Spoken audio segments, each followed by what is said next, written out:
Okay guys, so continuing our trip into the Sony emails to figure out what exactly their grand plan for Spider-Man was, we're going to touch upon something. But if you missed what we currently had up to date, here's two videos. They're going to be annotated right there and in the description for you guys. One with what all the Marvel advice that gave them for Spider-Man 2 was, or the Amazing Spider-Man 2, and the other an Amazing Spider-Man 2 prequel.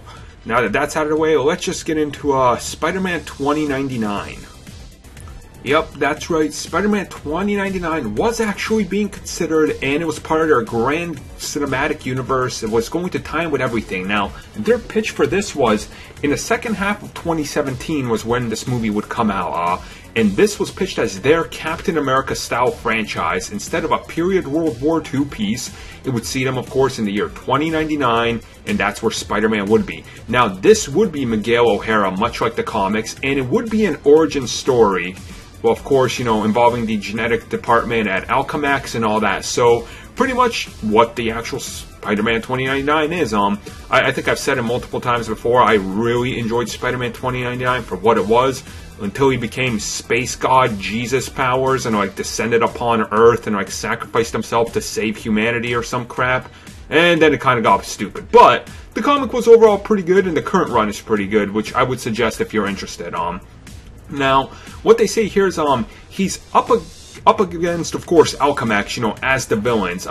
He would actually be battling Morlun. Now, Morlun is very interested, because if you watched our reviews of Spider-Verse, Morlun is part of these guys called the Inheritors, I want to say. I'm probably remembering that wrong. I'm going to just say the Inheritors. Essentially what they do is they eat Spider-Men, like spider totems, and at one point they were actually cloning Spider-Men to feed themselves, which was actually a pretty grotesque scene. It's a really good comic. I actually enjoyed Spider-Verse, but it would see him, or Kron Stone, who is the Venom 2099, which is actually a really cool design. He's like all white and giant. It looks like someone took naked Brock Lesnar and like dumped him in white paint.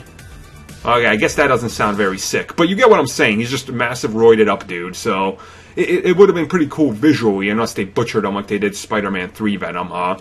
So what would actually happen is, once he ends up defeating both of them, or one, they haven't figured it out at that time, we would see Miguel sent back through time to present-day New York City.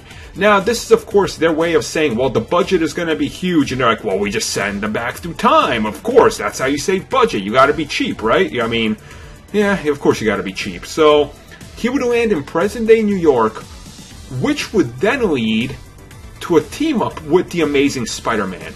But what the most interesting part here is they say he would team up with a 616 Spidey. But that doesn't sound like the Amazing Spider-Man one, because I would assume they would say the Amazing Spider-Man. So were they going to meddle in a completely different universe, sub-side, like a side story to the Amazing Spider-Man? So we would have had two different actors playing Peter Parker, which then would lend credence to the whole, you know, we're ready to recast Peter in the Sinister Six movie, but it's not going to be Andrew Garfield because it's going to be a standalone thing that they were pitching.